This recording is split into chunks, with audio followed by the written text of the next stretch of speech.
नमस्कार दोस्तों, स्वागत है आपके अपने इस चैनल पूजा पाठ में। तो आशा करता हूँ आप सब स्वस्थ होंगे और अच्छे कामों में व्यस्त होंगे। तो आज की इस वीडियो में मैं आपको सिंपल सरल विधि से नवरात्रि किस प्रकार से घर पे कर सकते हैं आप लोग, वो विधि बताने वाला हूँ।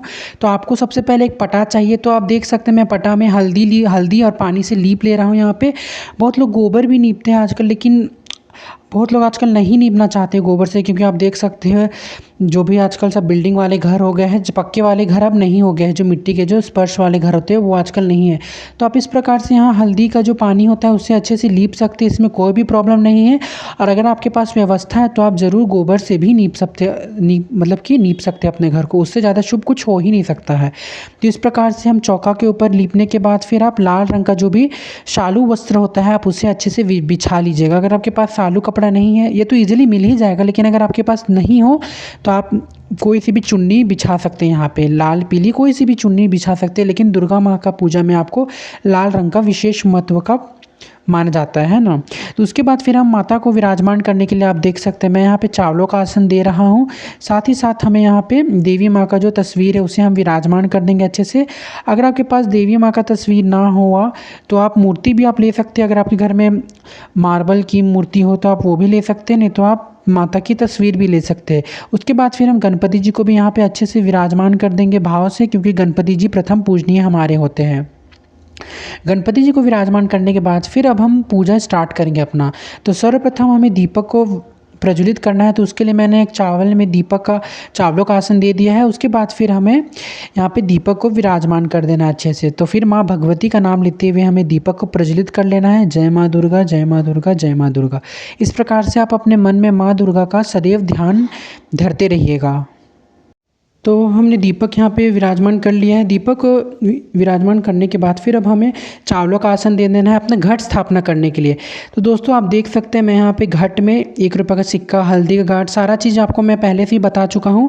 वो सब मैंने अच्छे से जो भी घट का सामग्री होता है वो मैंने घट में रख करके अच्छे से जलपूर्ण करके फिर गंगा जल रख करके फिर आम का 7 पत्ता या फिर जो पंचपल्लव होते हैं वो भी आप ले सकते हैं।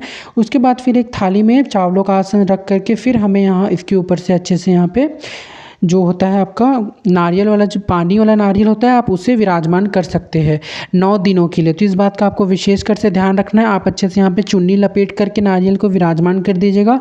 और अगर आप घट स्थापना करते हैं तो आपको इस बात का ज़रूर नॉलेज होना चाहिए कि घट को हिलाते नहीं है बार बार स्थापना के बाद। तो आप ऐसे इसी प्रकार से 9 दिन घट को छोड़ दीजिएगा बिना हिलाए। पूजा आप हल्के हल्के हाथों से टीका आदि कीजिएगा, लेकिन आपको घट नहीं हिलाना है। उसके बाद फिर हम सर्वप्रथम गणपति जी को यहाँ पे पुष्प स्नान करा दे रहे हैं। आप चाहे तो पंचामृत से भी स्नान करा सकते हैं। उसके बाद फिर हम चंदन गणपति जी को अर्पित कर देंगे। फिर हम जो भी कुमकुम आदि होता है वो सारा चीज़ अर्पित कर देंगे। उसके बाद फिर हम गणपति जी को लाल रंग का पुष्प अर्पित कर देंगे, क्योंकि गणपति जी को लाल रंग अत्यधिक प्रिय होता है। तो इस प्रकार से हमें गणपति जी की पूजा कर लेनी है। फिर हमें यहाँ पे गणपति जी को वस्त्र स्वरूप कलावर अर्पित कर देना है अच्छे से।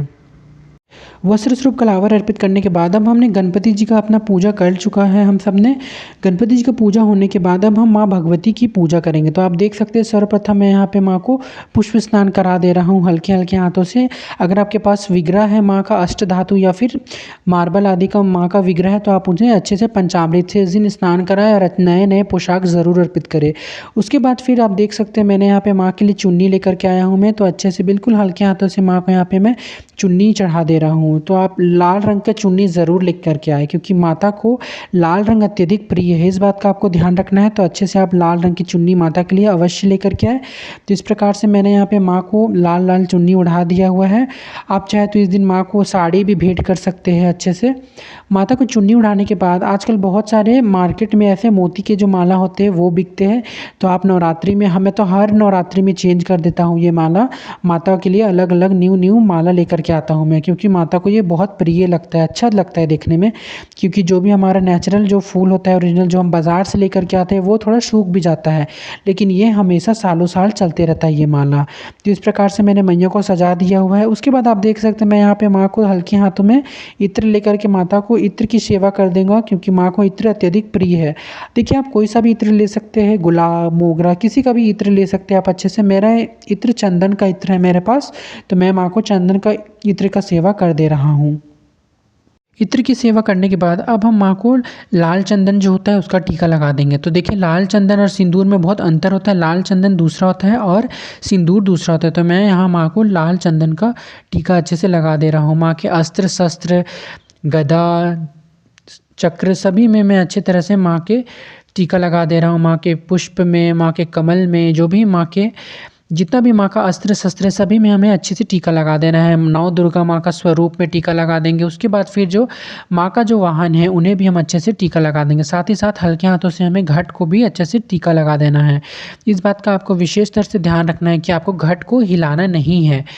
आपको एक ही बार विसर्जन के दिन घट को वहाँ से उठाना है। तो इस प्रकार से आप देख सकते हैं मेरे पास लाल लाल पुष्प है, जपा पुष्प इसे बोलते हैं, जो कि माँ को बहुत प्रिय है। तो आप कोशिश करें, नवरात्रि में तो थोड़ा मुश्किल हो जाता है इसे पाना, लेकिन आप कोशिश करेंगे तो आपको ज़रूर मिल जाएगा।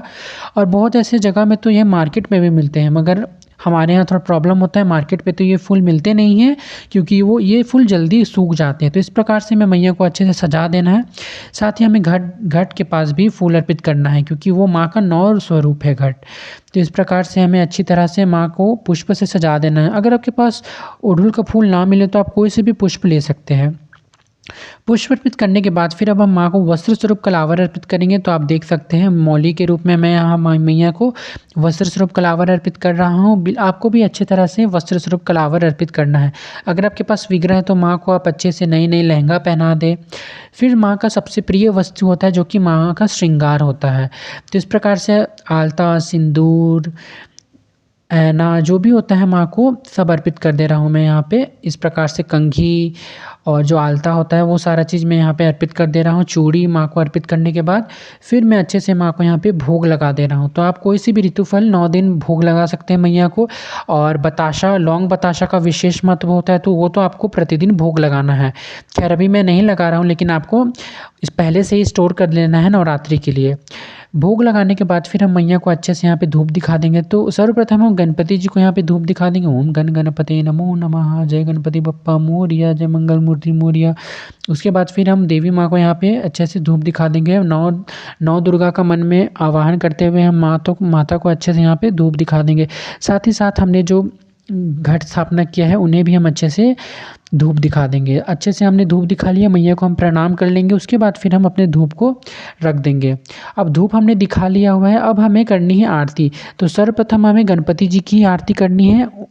तो इस बात का आपको ध्यान रखें कि आप पंचप्रदीप भी ले सकते हैं या फिर कोई सा भी दीपक ले सकते हैं। आप अलग से आरती, कर्पूर आरती भी कर सकते हैं, इसमें कोई प्रॉब्लम नहीं है। आप घृत का दीपक ले ले तो ज़्यादा बेहतर रहे, नहीं तो आप सरसों की दिए के भी आरती कर सकते हैं। उसके बाद फिर हम मैया की यहाँ पे आरती उतार ले रहे हैं। आप अच्छे से दुर्गा जी की आरती ज़रूर इस दिन गा करके सुबह शाम नवरात्रि में आपको अच्छे से दुर्गा जी की आरती करनी है। और आप कोशिश करें कि दुर्गा चालीसा का भी पाठ इस दिन ज़रूर कीजिएगा 9 दिन।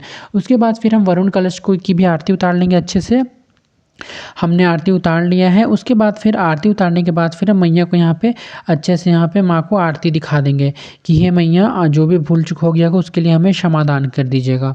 तो इस प्रकार से फिर उसके बाद फिर हमें आचमन कर देना है, तभी हमारा पूजा संपूर्ण माना जाएगा।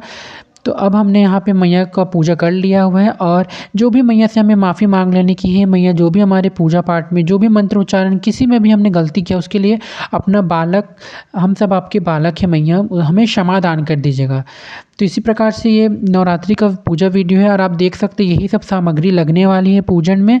तो आप सब भी ज़रूर इसका जुगाड़ आदि ज़रूर कर ले। थोड़ा मैं सिंपल सामग्री में आपको बताया हूँ और आने वाली वीडियोज़ में मैं इसका डिटेल वीडियो लेकर के आने वाला हूँ कि किस प्रकार से क्या क्या सामग्री के बिना भी आप दुर्गा पूजा कर सकते हैं और क्या क्या सामग्री है जो कि आपको ज़रूर चाहिए वो चीज़। तो इस प्रकार से मैं आपको कुछ सामग्री अभी दिखा दे रहा हूँ। तो आशा करता हूँ वो वीडियो अच्छा लगा होगा। वीडियो अच्छा लगा हो तो लाइक शेयर कमेंट ज़रूर कीजिएगा।